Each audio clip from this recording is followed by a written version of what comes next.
Let us talk a little bit about what Matt Rhule said over the weekend. So Matt Rhule had his winter press conference, and he was asked about what is going to happen in the spring at this event where people come to the stadium and everybody shows up. Is it going to be a spring game? Is it going to be a scrimmage? Here's his answer to that. Troy Dannon said the other day that April 26th, there will be something here. Are you able to say at this point whether or not there will be any form of scrimmage that day? Yeah, I don't know that yet, but I'll be honest with you, I highly doubt it. And I think it's really fundamentally, I hate to say it like this, it's really because, last year we're one of the more televised, we were one of the more televised spring games, and I dealt with a lot of people offering our players a lot of opportunities after that. So to go out and bring in a bunch of new players and then showcase them for all the other schools to watch, that doesn't make a lot of sense to me. The word tampering doesn't exist anymore. It's just absolute free, open, common market. And so I don't necessarily want to open up to the outside world. I don't want these guys all being able to watch our guys and say, wow, he looks like a pretty good player. Let's go get him. But I don't know yet. I don't know anything. I thought it was important that, we at least started to broach that subject of it not being televised. Yet at the same time, I do want to show off our players in some way. So what exactly it'll be yet, I have not worried about anything other than recruiting right now, both the portal and into the 26 class. So now I have to kind of turn my attention to all those things. So I don't disagree with a single thing Matt Rhule just said. Like you can have a kind of fan day where they come meet the players, but he's right. I mean, why would you give anybody the opportunity to scout your roster? Because what do you do in a spring game? You play the young guys. Like, why on earth would you give somebody an opportunity to scout your roster when they can just go get them? Do people go to spring games? Because they're excited. They like football. No, I know, but they go to see the recruits that they don't talk to the media for the first time. That's why people go. That's true. They go to watch the young players. I agree with it. And I don't know what has to happen. Here's the thing. Does anybody as a fan like the tampering aspect of our game? I don't think so. I think they like it when it benefits their team, right? Like when your team gets a good player, you're excited. But does anybody like I don't think anybody likes, because there's a scuzzy aspect to it. Like in the NFL, you can sign free agents, but their contract is up. Like it's not like you're going and trying to swipe somebody who's under contract. This is nobody's under contract because the schools refuse to acknowledge that they probably work for them. But I don't think anybody likes thievery. Right. And it all feels underhanded and it feels, back alley. And so, and you know what the truth is? Yeah. And listen, I'm not going to accuse any team of doing it because whatever. I don't know. Because they all do circumstances, and they all do it. But except for the service academies. Even a good player who comes to your school as a result of tampering, do the fans of that school even view that player, if they are just a solid player who comes in and helps a little bit on a team that, goes 10-2 and doesn't win a national title, as a part of that university's fraternity forever? I think that when players come in as a rental, they're viewed as a rental, right? I don't want. It depends on a few players. It depends on the situation. I think Will Howard won a national title, but Will Howard's situation, Walter Nolan's situation, are going to be viewed completely differently, I think, by Ole Miss fans and Ohio State fans down the road. If Ohio State would have just lost to Michigan and not made the playoff, Will Howard would be a blip on the history of Ohio State football, and he wouldn't be viewed as a Buckeye for life. You know what I mean? It's just I think that there is a connection, and I think the reason why college football is different than every other sport is because most people who root for these schools went to the institutions, and the players that they're rooting for go to the institutions for the same reasons that they did, which is to get a degree and to become an adult and to experience the places that they experienced when they went to school there. And when a player comes in August and then leaves in December or January, if they don't become an icon on the field, they aren't a member of that fraternity, right? So I don't know what has to happen, right? I think I kind of do know what has to happen for this to stop, but like we don't get to watch spring games now because we're afraid that our team is going to get pillaged. Like that sucks. Like it's not. Well, we wrong. haven't gotten to watch spring games in a while. Like when's the last time somebody staged a real spring game? It doesn't happen in that terms of often. like the rules where it's like 4 quarters and they actually play a where it's football like game. 2 football teams where they mix them up. Like I remember going to one in Michigan in the that? early Harbaugh era. You want to watch They your just team run split- offense. Yeah, they just split the team up. It wasn't even 1s versus 1s and 2s versus 2s. Like they mixed the 1s and the 2s up and had them play together. It was wild. I was like, wow, this is a very well coached team because nobody false started the whole game. But it was drafts, right? Where they would have a team captain on both sides and they would draft exactly, and they pick, but they don't do that anymore. But like also too, it's just like if you are a fan of Georgia and they sign a 5-star receiver who hasn't spoken to the media, and the first time he's ever going to run routes in Sanford Stadium is in the spring game, people pay tickets to go watch that happen. You know, like I do think that like the hangover between mid-January and August is awful in this country because we don't have football at all. And I'm sorry, the UFL is just not going to fill the hole in the heart. It's not going to cut it, yeah. And like the spring game season where you had a few games to watch on TV was a nice element boost to help you get through the long lull of the offseason. And like, I don't know, like if you're one of these people who, not you, just people watching is who cares about the spring game? It's like, okay, yeah, I mean, like it's not the end of the world, but it just like it's one more thing that we're losing as a result of a messed up system that doesn't have any rules. And it's I want to get to a place where at least you're able to police it because there's no way that you can now. Yeah. Now we'll see if they ever get to like a collective bargaining thing with contracts. I think they're going to get there at some point, one way or the other, because they're going to have to. It's just not going to be tenable to keep doing it like this. But I have thrown out an idea, and I'm not original on this. I know there were coaches talking about this, and that's where I gleaned it from. You don't have to do it the way you do it now. There is a potential better way to do it. And my question, and I don't know if you can do this or not in the current climate, because it would require you to change the transfer portal window and reduce it from 2 to 1. And I don't know if you can do that.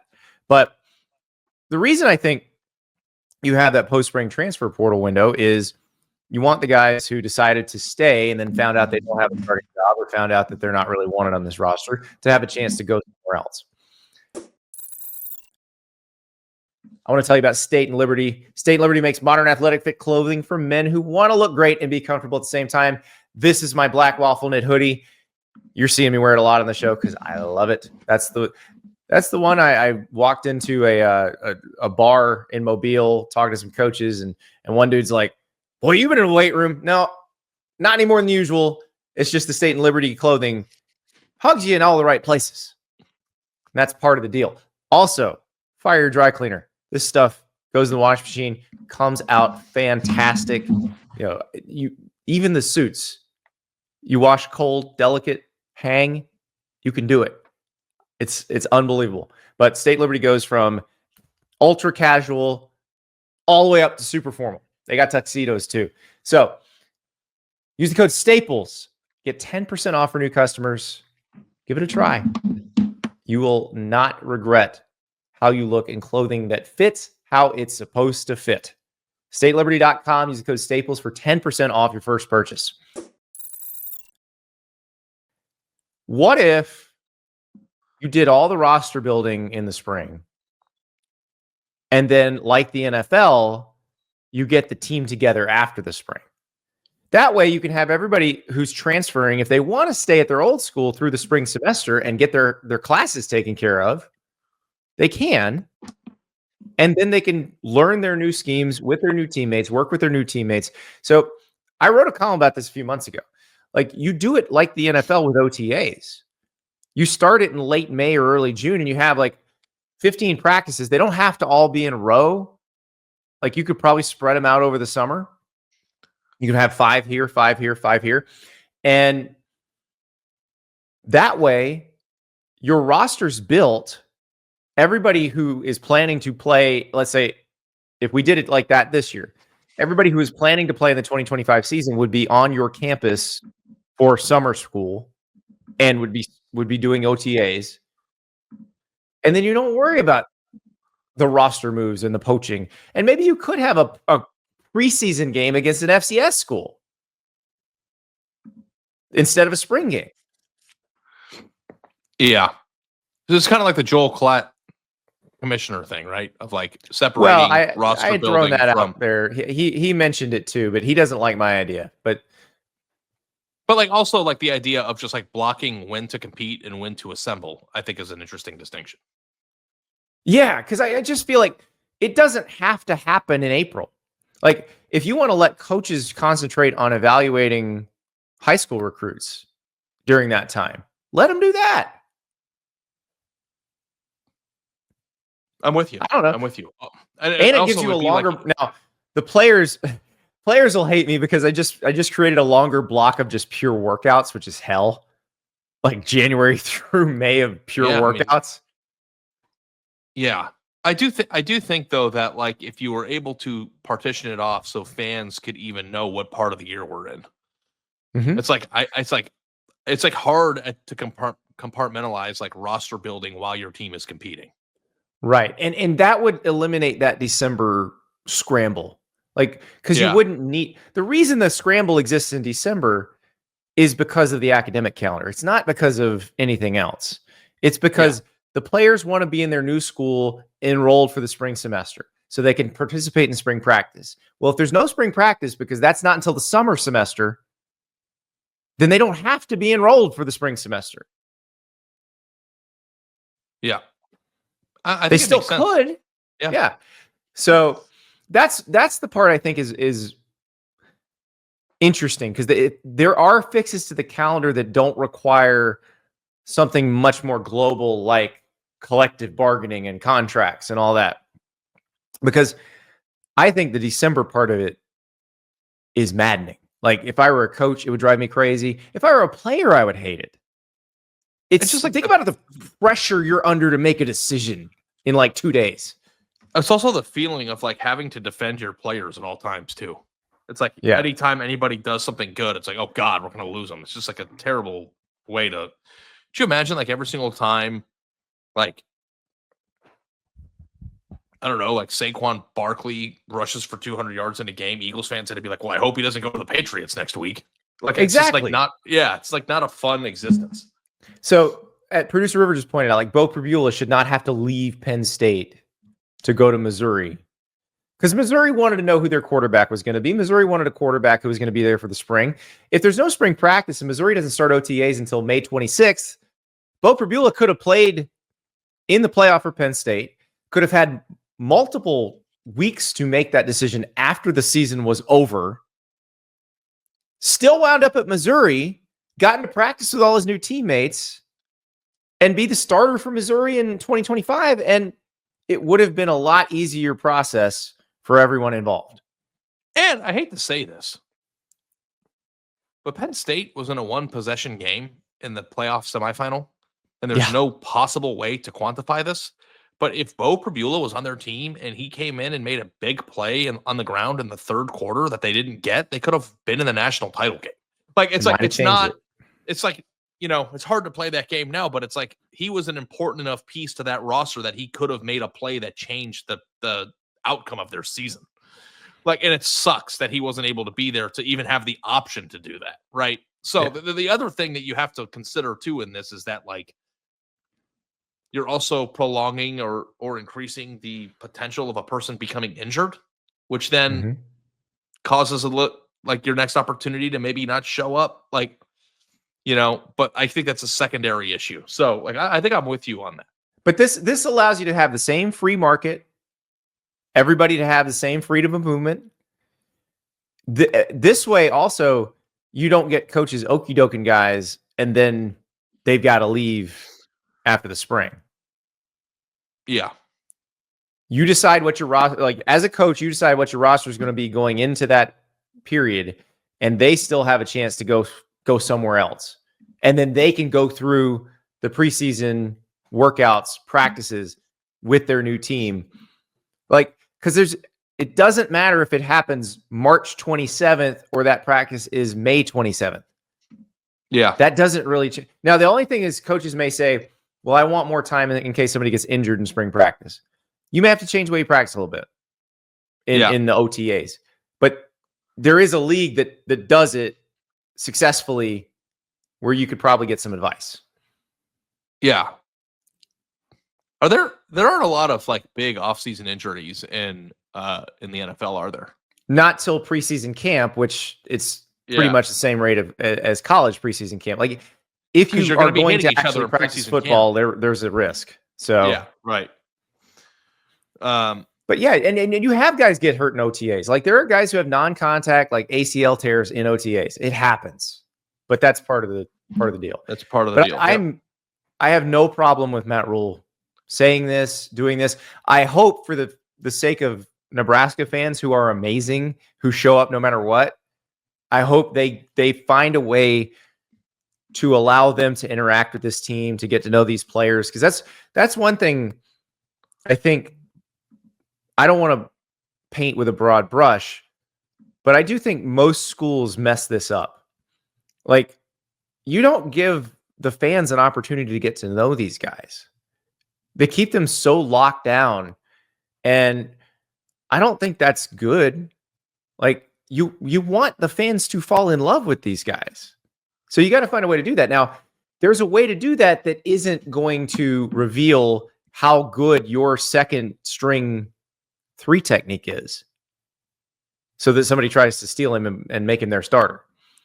There's ways to do it, but you got to be a little creative.